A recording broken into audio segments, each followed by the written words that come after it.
હજી તો તને ઘણા ઈડી વાળા બોલાવશે, આઈટી વાળા બોલાવશે, CID વાળા બોલાવશે, ઘણા લાઈનમાં ઊભા છે, તને એ નહીં બોલાવે. તું રહેવા દે. મને ભગવાન હવે દોરી ખેંચી લઈ મારી, પણ તે કેટલાના દોરીઓ કાપી નાખી છે એનો તો વિચાર કર. મરવાની વાત નહીં કરતા ગોંડલ, મરવાનું નહીં. કબીર સાહેબ આપણને શીખવી ગયા છે, શૂન્ય મરે અજમા મરે અનહદ હું મર જાય, રામ સનેહી ના મરે કહ કબીર સમજાય. મરવાની વાત નહીં, જીવવાનું. જ્યાં સુધી જીવ, મોત કરો. 24 કલાકનો કાર્યક્રમ, પ્રસન્ન રહેવાનું, જે મળે એની સામે હસીને વાત કરવાની. એ આઈસ્ક્રીમ ખવડાવે તો ખાઈ લેવાનું, કાં તો આપણે એને ખવડાવી દેવાનું, લહેરમાં જ રહેવાનું. એ તો બે બાજુ હોય ને, એ ન ખવડાવે તો આપણે ખવડાવી દેવાનું, લહેરમાં. અને આપણી પાસે પૈસા ન હોય તો હમાને કહેવાય કે ભાઈ તું મને ભજીયા ખવડાવીશ ને તો હું પ્રસન્ન રહી શકીશ, મારે પ્રસન્ન રહેવું છે, ઉધાર રહીને પ્રસન્ન રહેવું. તું મને ભજીયા ખવડાવ તો હું પ્રસન્ન રહી શકીશ. તમે મને ગાંઠિયા ખવડાવો એટલે હું પ્રસન્ન થઈ જાઉં. સાહેબ કેટલો સસ્તો માણસ છું, કેટલો સસ્તો માણસ. આટલું સસ્તું તો શું છે? બહુ કર્યો ભાઈ. તો બાપ મને વાત કરતા હતા, બહુ સરસ વાત. તમે છે ને સાહેબ, સ્વર્ગમાં છે ને, તમને એક બીજી વાત આપણે વાત કરીએ. સ્વર્ગમાં ગાય છે પણ છાશ નથી. ચક્ર સંસ્કૃતમાં છાશ. ગાય તો કામદુર્ગા સારી, 30 લીટર નહીં, 130 લીટર દૂધ આપે કામદુર્ગા, એવી ગાય સ્વર્ગમાં. સુરધેનું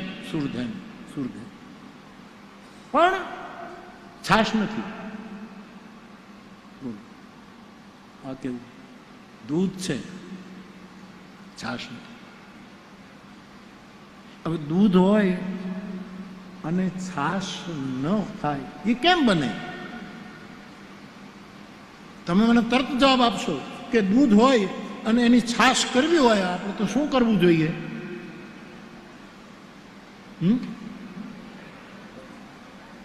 હા, શું કરવું જોઈએ?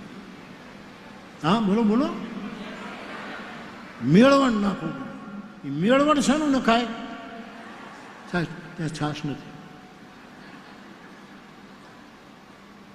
એટલે દહીં મળતું. એટલે કાગ બાપુ કહે છે કે કૃષ્ણનો જેદી જન્મ થયો ને તેથી બ્રહ્માણી, ઇન્દ્રાણી, લક્ષ્મીજી કુલડી લઈને યશોદાને ઘરે આવ્યા કે અમે તારે ઘરે બે બેડા પાણી ભરી દઈએ, એના બદલામાં તું અમને છાશ આપ. તમારે ત્યાં છાશ નથી. આવું અર્થઘટન આપણે ત્યાં થયું. આ બાપ ભગત બાપુની વાતનું, અને એની પંક્તિ ગાઈ દઉં તમને.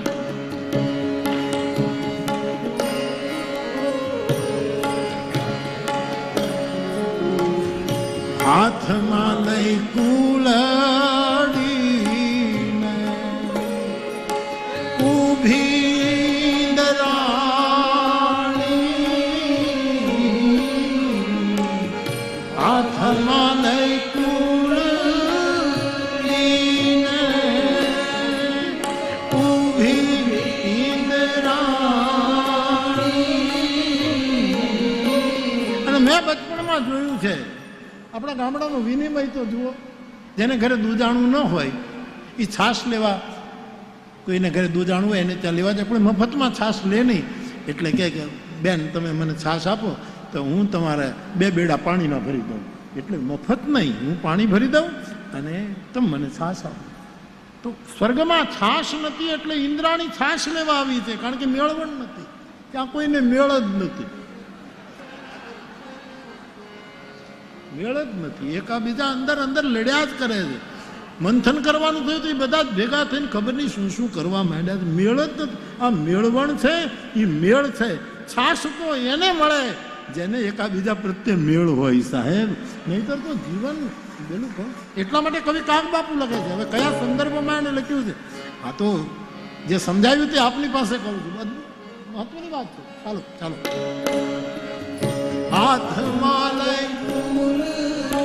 તો તલગાજરડામાં પણ મેં જોયેલું કે જે બિચારા જેને દૂધાણું ન હોય એ કોઈને ઘરે છાશ લેવા જાય મફત ન લીધી કે બા બેન અમે એક હેલ પાણી ભરીને તમારા પેલા નાખી પછી તમે છાશ આપો. તો સાહેબ ઇન્દ્રાણી યશોદાને આંગણે કુલડી લઈને આવે છે અને કહે માં તું અમને છાશ આપ, હું સ્વર્ગથી આવી છું, હું 2 બેડા પાણી ભરી દઉં તને. કાગ બાપુ આ સંદર્ભ આપે, સર્જક ક્યાં જાય એની રેન્જ જુઓ. જડ પેલું અમી અમર કરશે પણ અભય નહીં.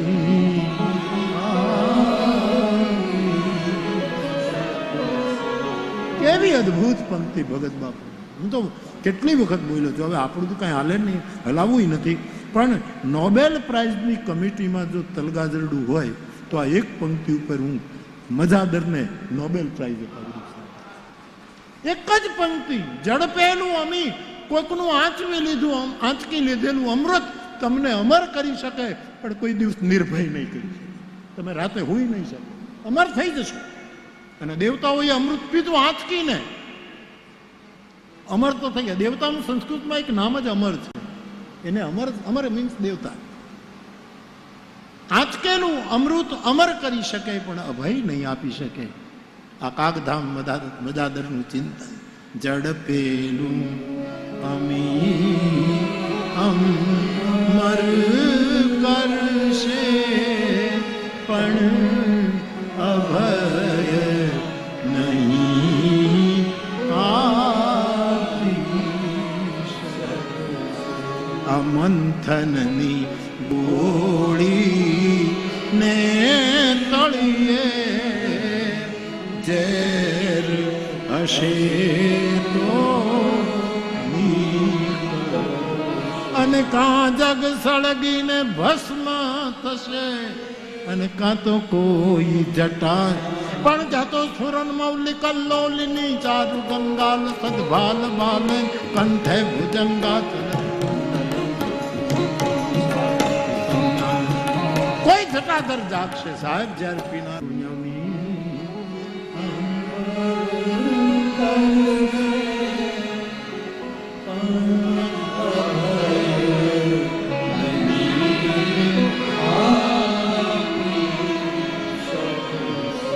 અને કાગ બીજાનું ઝેર પીશે એ કાયમ માટે અમર બનશે. અને કાગ બીજાનું આંચકીને અમૃત પીશે એ મોતના પહેલા મરશે. આવું ભગત મારો કહેવાનો અર્થ છે. હા,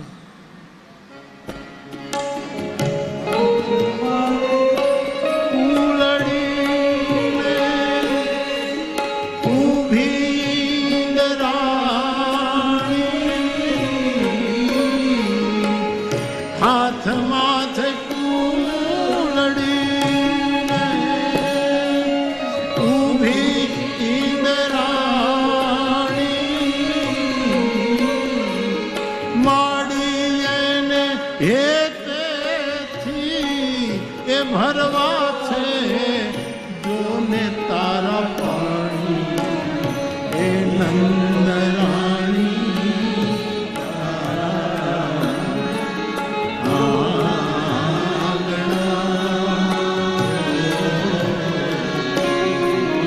માડી તારી કેટલા એ જનાની આ કમાણી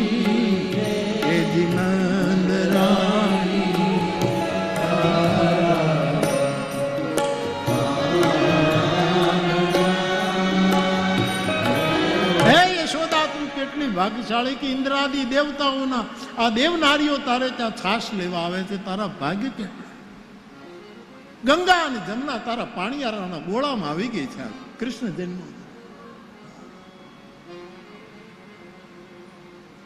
જમનાજી કાળા કેશમાં કેટલું ધ્યાન રાખે છે ભગત બાબુ. યમુનાનો રંગ કાળો છે, ગંગા બોરી. યમુનાજી કાળા કેશમાં એ જાણે ગોળામાં પાણીયારે આ બધા. અને જલારામ બાપાના વીરપુરમાં પણ એ હજી 2 ગોળા એમ કહે છે કે જ્યાં ગંગા અને યમુના ત્યાં નિવાસ કરવા માટે આવે છે. શ્રદ્ધા જગત શું ન કરી શકે.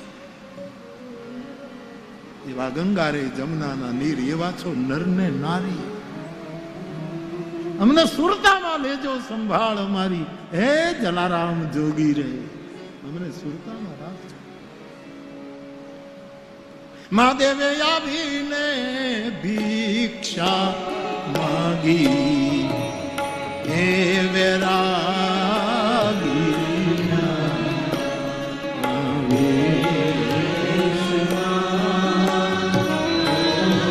ભગવાન શંકર ભિક્ષાને બાને કૃષ્ણ દર્શન કરવા માટે ગોકુળ આવ્યા છે ને કાગબાપુ કહે મહાદેવે વૈરાગીના વેશમાં મહાદેવે આવીને ભિક્ષા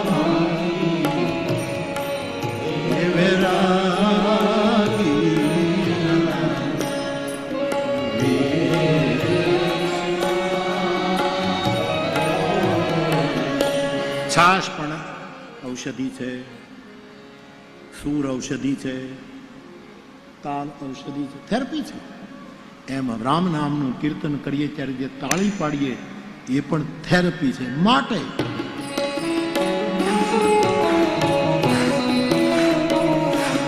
શ્રી રામ જય રામ જય જય રામ જય જય રામ જય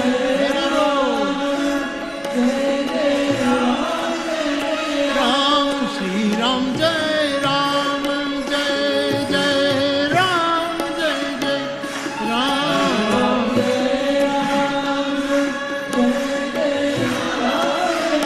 રામ શ્રી રામ જય રામ જય જય રામ જય જય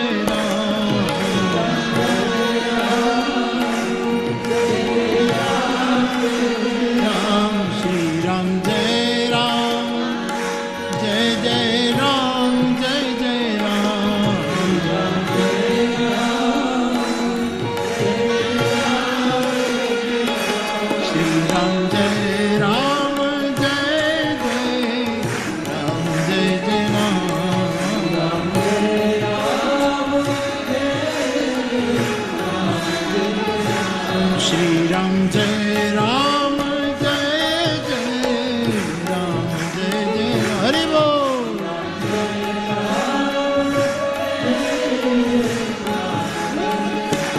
જય રામ જય જય રામ જય જય રામ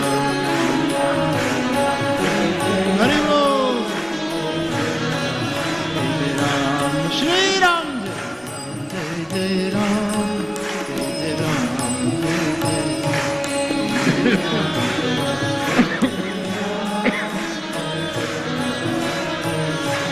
શ્રી રામ જય રામ જય જય રામ જય જય રામ શ્રી રામ જય રામ જય જય રામ શ્રી રામ જય રામ જય જય રામ જય જય રામ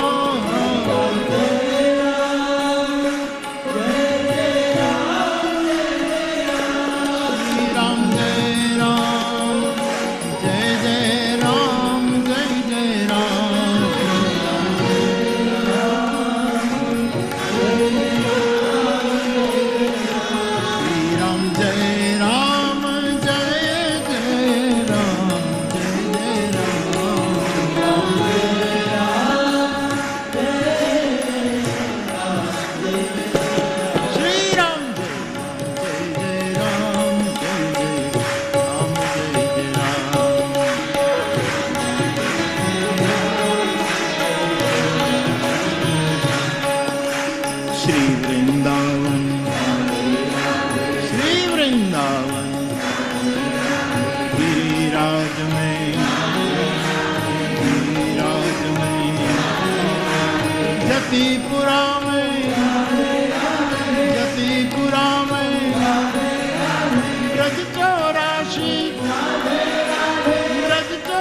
શ્રી રામ જય જય રામ જય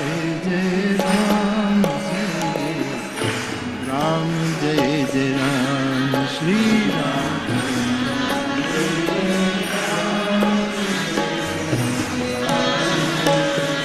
તો તાલમાં સૂરમાં અને લયમાં કરેલું હરિનામ સંકીર્તન એક થેરપી છે આજના કાળમાં. એ પણ આપણા આરોગ્યને પોષનારા તત્વો છે.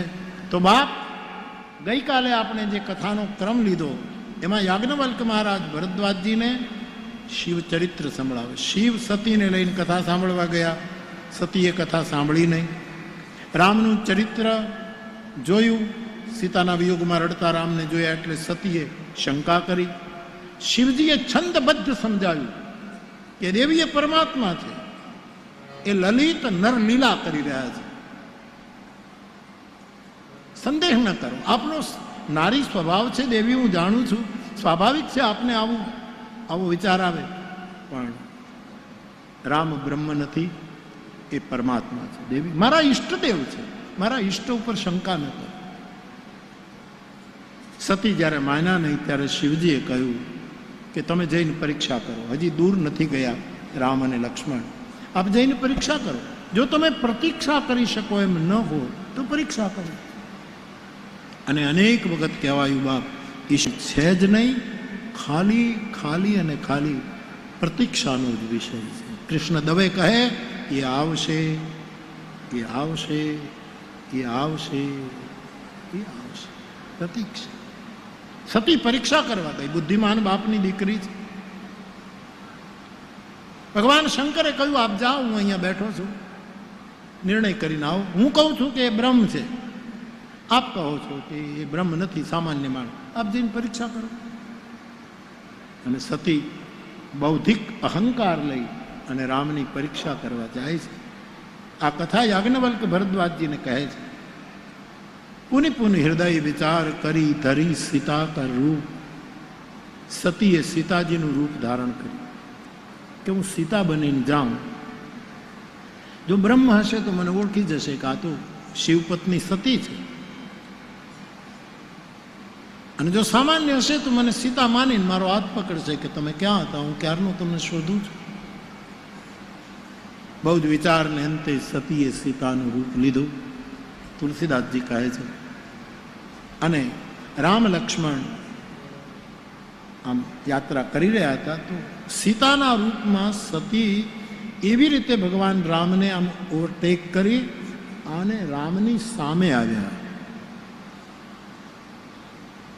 નકલ ભૂલ કરાવી જ દે. તમે નકલ કરો એટલે ભૂલની પરંપરા સર્જાય. જો એ સીતાનું રૂપ લીધું ભજવી ન શક્યા. સીતા તો હંમેશા રામની પાછળ પાછળ ચાલે. આ સીતાની નકલ કરવા ગયા તો રામ આવતા હતા એની આગળ હામાં આવ્યા, ત્યાં મોટા મોટી ભૂલ કરી. નકલ કરનારા છે ને હામાં પડે છે. આ તકલીફ, જે નકલ કરે છે હામાં પડે છે. નહીતર એને તો પાછળ પાછળ આવવું જોઈએ કે પણ હામાં આવે. સાચી સીતા રામનું અનુગમન કરે, પણ નકલી સીતા રામની સામા પડે. સીતાનો એક અર્થ છે ભક્તિ. સાચી ભક્તિ ભગવાનની પાછળ પાછળ ચાલે, પણ નકલી ભક્તિ ભગવાનને પાછળ રાખી દે અને પોતે આગળ થઈ જાય. આ બધા ફરકો છે. અને સાહેબ, આપણે રૂપ બદલી શકીએ, સ્વરૂપનું શું?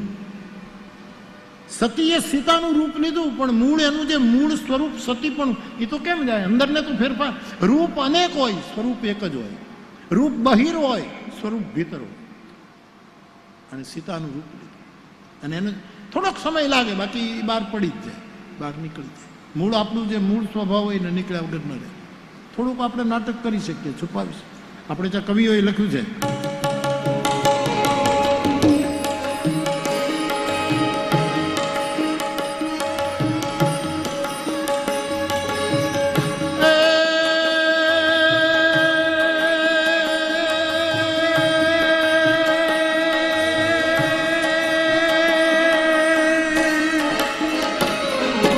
તારો કે તેજ મેં ચાંદ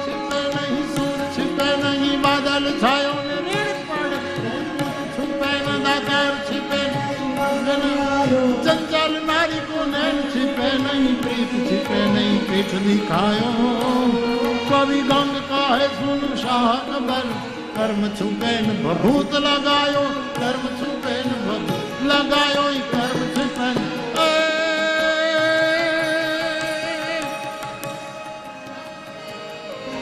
कवि कहे कि तारोडियाना तेजમાં ચંદ્ર છુપ્યો ન રહે 9 લાખ તારા હોય પણ ચાંદ ચાંદ છે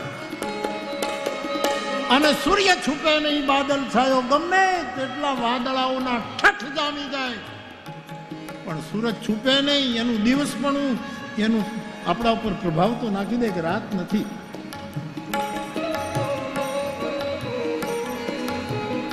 તારો કે તેજ में चांद છુપે નહીં સૂર છુપે નહીં બાદલ છાયો અને રીડ પડે રજપૂત છુપે નહીં જ્યારે દુશ્મનો આપણને લલકારે ત્યારે સાચો ક્ષત્રિય કોઈ દિવસ છુપો ન રહી શકે કૂદી પડે क्या तो तारों के तेज में चांद छिपे नहीं सूर छिपे नहीं बादल छायो ने रीढ़ पड़े रजपूत छिपे दातार छुपे नहीं માંગન आयो દાતારી જેનામ હોય ને એને ઘરે કોઈ માંગવા આવે દાતારી છુપી ન રહી પ્રાણ આપી દે હા છુપી ન રહે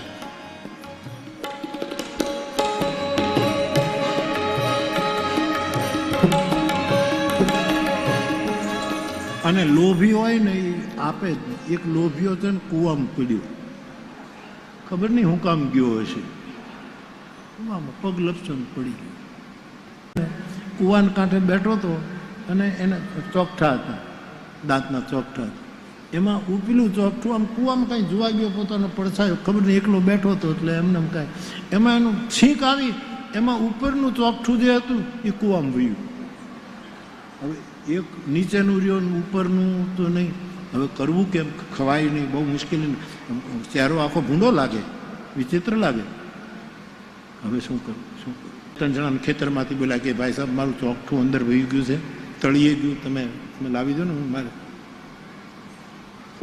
પેલા કીધું કે તમે હું બોલો છો એમને સમજાતું નથી તો કે એ ઓલું નહીં આવે ત્યાં સુધી સમજાવે ઓલું ત્યાં સુધી આમ થશે તમે હના સમજો હના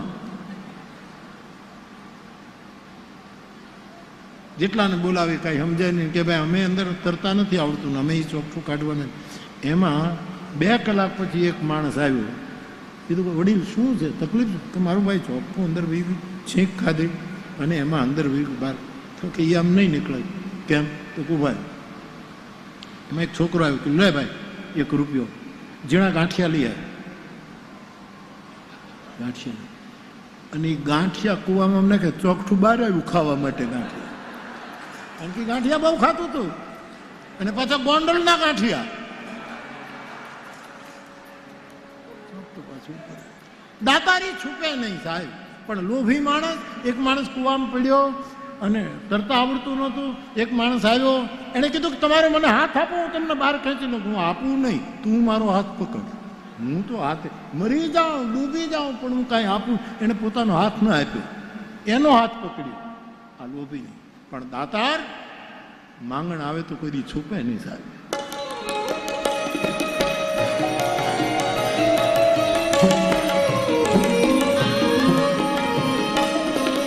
રીડ પડે રજપૂત छिपे न दातार छुपे नहीं માંગન आयो न चंचल नारी को नैन छिपे नहीं જેનામાં ચાંચલ્ય હોય એના નેત્ર છુપા ન રહી શકે અને ગમે તેટલો વિયોગ હોય તો પીઠ દેખાડી દે ને આવે નહીં તો પ્રેમ છુપો ન પ્રીત छिपे નહીં પીઠ દેખાયો જો એ તારો કે તેજ મેં ચાંદ छिपे નહીં સૂર छिपे બાદલ છાયો ને રીડ પડે રજપૂત छिपे નહીં ચંચલ નારી કો નૈન छिपे નહીં પ્રીત छिपे નહીં પીઠ દેખાયો ગંગ કહે સુન શાહ કબર કર્મ छिपे ભભૂત लगायो कर्म छिपे लगायो कर्म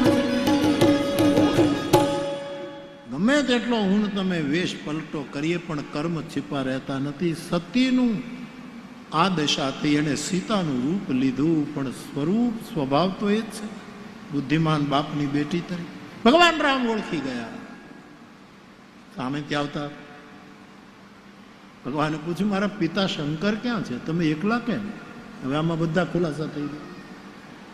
શિવ મારા પિતા છે ને આપ એકલા કેમ છો? સતી પકડાઈ ગયા, એક શબ્દ ન બોલી શક્યા સાહેબ, એકદમ પાછા ફરી ગયા. યાજ્ઞવલ્ક્ય આ ચરિત્ર ભરદ્વાજજીને સંભળાવ્યું. ભગવાન રામ હસે છે, માયા કેટલી બળવાન કે સતીને પ્રેરિત કરીને આજ એને ખોટું બોલવા માટે પ્રેરિત કરી દીધા. ભગવાનને થયું મારું ઐશ્વર્ય બતાવી દઉં, ભવિષ્યમાં આવું ન કરે.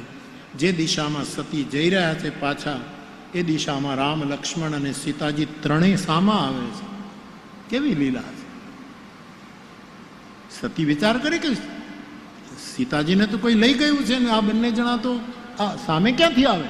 એકદમ પાછું ફરીને જોયું તો ત્યાં ત્રણેય જણા આવે છે. આ બાજુ જો પરમાત્માનું વ્યાપક રૂપ પરમાત્માએ બતાવ્યું. દેવી અમારી લીલા છે, બાકી સબ જગ્યાએ હું સમાન રૂપે વ્યાપક છું, મારે કોઈનો વિયોગ હોઈ શકે નહીં. બધું જ સતીએ પોતાની આંખોએ જોયું, પછી આંખો બંધ કરી ગયા. ભગવાને પોતાની ઐશ્વર્ય લીલા સંકેલી લીધી. સતી આંખો ખોલીને જુએ છે તો કંઈ નથી, કચ્છું નદી કે ત્યાં દક્ષ કુમારી, કશું ન જોયું. પરંતુ હવે એક ગ્લાની લઈને, એક પીડા લઈને પોતે શિવ પાસે આવે છે. વિચાર કરે છે કે મેં શંકરનું કહ્યું માન્યું નહીં, મારી અજ્ઞાનતા હું રામ પર નાખવા ગઈ. હવે મહાદેવ મને પૂછશે તો હું શું જવાબ આપીશ? અને તુલસીએ ચોપાઈ લખી.